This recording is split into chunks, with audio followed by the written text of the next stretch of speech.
honorable members of Congress, dear guests. Um, I'm really thankful for giving us a chance, all of us, to speak in front of you all and share our stories. I'm originally from a place called Shopian in Kashmir. Shopian has, it had 150 or so Hindu families, and the total population was over 12,000 at that time in 1990. And these 150 Hindu families lived in a place called Batapora, which in Kashmiri actually means a Hindu village. Now, my family was one of those 150 families. And this is a very personal story. It was January, and there was no school. I was 11 years old. I was playing with my cousins and my friends outside, and all of a sudden, our parents came out and started calling us back in. It wasn't the time, we still had time left to play, but apparently they said, no, come back in. Normally we would ask for 10 more minutes or so, but this time it was like, we saw their faces, we saw them pointing fingers. We said, we gotta go in. So we walked in, and all of a sudden we see it's not just my parents, it was parents of my cousins, some friends' parents, they had come over, and they're all sitting there, and we had never seen them more helpless than that day. They were all looking down, they did not want to talk, and when we started saying, they shushed us. They said, just stop talking. And we realized they're actually paying attention to this loud and angry noise coming out of these mosques in Shopian. And as they have mentioned, it was the message they were telling out loud and clear, one after the other. Kashmiri Hindus convert to Islam, Kashmiri Hindus join us, Kashmiri Hindus. If you don't do that, we're going to kill you and take your women and have them stay with us. So this was the message being repeated. As a 11-year-old, it's hard to comprehend what is going on, and but seeing our folks so desperate, so helpless, and so turmoil, it felt like it's something serious. So we sat and we just sat and we watched it. It kept happening and happening till 11 in the night, and apparently nobody got dinner that night. And next day morning, I don't know what time my parents and other folks went home and slept, but next day morning when we woke up, there's one thing which everybody should know. In Kashmir, Kashmiri Hindus were always intimidated. We were bullied, we were named names, but that was the way it was. Hey, don't worry about it. That's just a name they're calling you. Kashmiri Muslims used to bully us and name names, but that was just the way it was. Now, after this little incident, we were more apprehensive. We did not know how to conduct ourselves with these people who we thought, despite of our religious difference or where we come from, were our brothers. I mean, we went to school together. My granddad employed these people. More employees were Kashmiri Muslims than Hindus. And we were really, really close. But after this incident, we did not know how to conduct ourselves.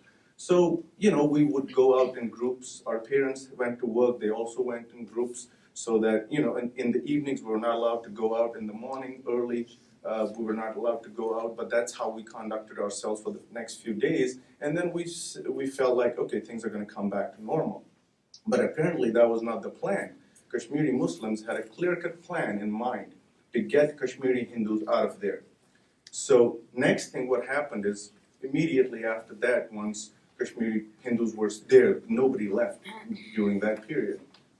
What happened is, in the beginning of March, this 2,000 to 3,000 Kashmiri Muslims, they marched towards Batapora Shopian.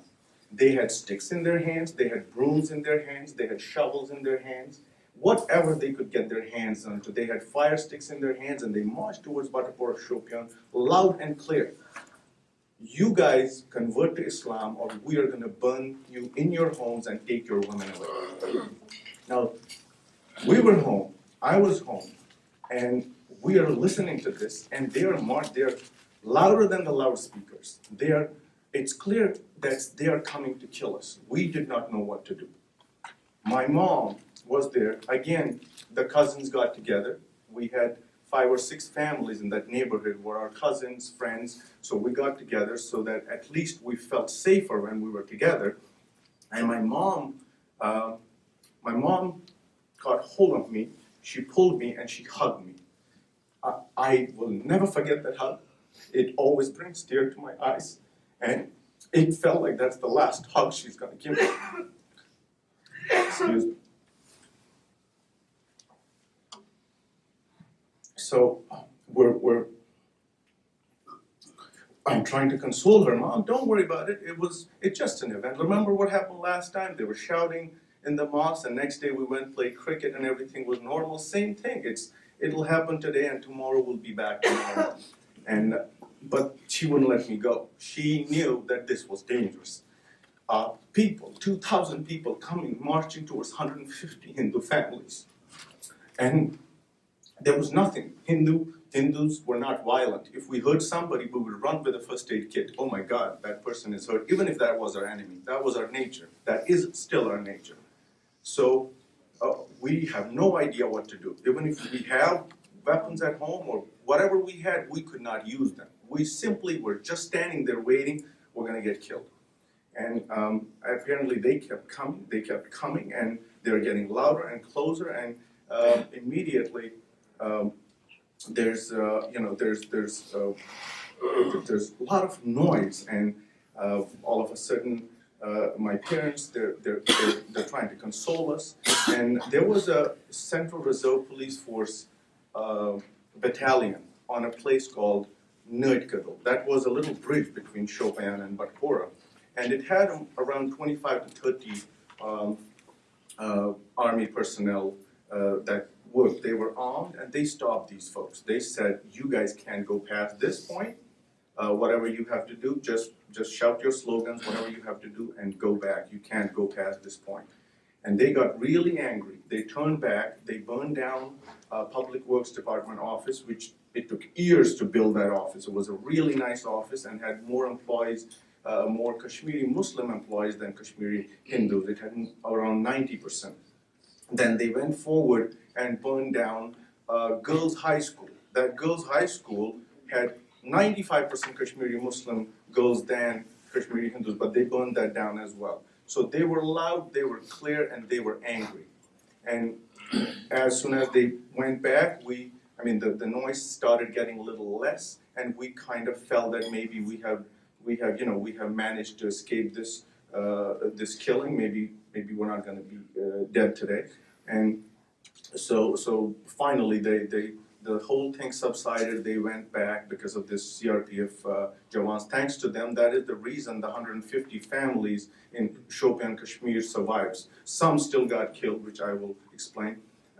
And then after that, immediately after this second incident, almost 80% of Kashmiri Hindus who lived in Shopian, Kashmir, so over 100 families, they decided that it was time to leave because it's not safe here. This time we were saved by these CRPF policemen. What about next time? So immediately, next day, within next 24 hours, around 80% of these Kashmiri Hindus packed their bags and left the valley. And our family was one of them. Although some of my uncles and my grandparents stayed because we had some business. So almost 80% of the valley was gone. Now, Shopian, Batpora was gone. Now, another 20% was still there, and these were businessmen. They did not want to just pack their bags and go because they had nothing. Their entire livelihood was that. So the third plan was how to intimidate these 20% of the people and get them out of Shopian, Kashmir. So in the following month, a gentleman by the name Rajinder Kumar Tikku, who was sitting with in his garment shop, he owned a garment shop in Shopian, Kashmir, was sitting with his friend Baya Kakru, and it was middle of the day. 3 gunshots in his chest, and he was shot dead on spot. And blood all over his garments, and the gentleman who was sitting next to him, he was told, if you guys don't leave, whatever is left here, whatever Hindus are left in the Batpora Shopian, if you guys don't leave now, this is going to be your fate. And no one was going to stay there after that. So the rest 20% was absolutely gone within the next few days. So if there's a huge dilemma and misconception among a lot of folks who don't know why did Kashmiri Hindus leave the valley. A lot of people say maybe they were scared. A lot of people say it was the government's plan so they could crack down on the terrorists. But that was not the case. It was an unbelievably well planned and executed with 96 to 100% efficiency how they planned to get Kashmiri Hindus out of there. Now, within 1 year after this thing happened, within 1 year, 73 houses were burned down, so there's no question of you coming back. You just stay there. This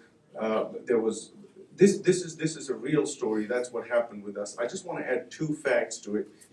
2 days ago in Shopian has sold more fruit in the past 2 months than it had sold in the entire 30 years after the exodus happened, after the disturbance started. It has sold over 14,000 trucks of fruit to different parts of India. And what happened? Militants didn't like it. Pakistan didn't like it. What happened is they tied a Rajasthani driver to the truck who was carrying fruits from Kashmir to sell in Jammu, burned him down along with the truck, and messed up all the fruit. So this has not stopped. It will never stop. But what I want to say personally is, we Kashmiri Hindus, who have always been called weak and cowards, we're not really cowards. Our job was to educate societies, be doctors, do stuff which warriors don't do. We just did something else. Now, what 370 and 35A's abrogation has done is it has given us strength. We have always been bullied, and we're not going to be bullied anymore. We want our voices to be heard. We want to tell everybody that if 400,000 Rohingya Muslims came out of Bangladesh and it is called a homicide, why is 250,000 Kashmiri Hindus coming out of Kashmir not called a homicide? Why is there no justice for that? United Nations has called, it was BBC, CNN, you name a single channel who has not called and sympathized with Rohingya Muslims. No one has ever said a word about Kashmiri Hindus. Another last thing I want to say, I have a lot of time, there are a lot of stories, but I want to say one last thing. We know what we have gone through, and some of you now know what we have gone through. Not a single Hindu has ever picked up a gun. Not a single Hindu has ever done a violent protest. Maybe that's where we are not heard, but we will still not do it. We will believe in justice, and maybe someday it'll be served and we'll be able to go back to our houses.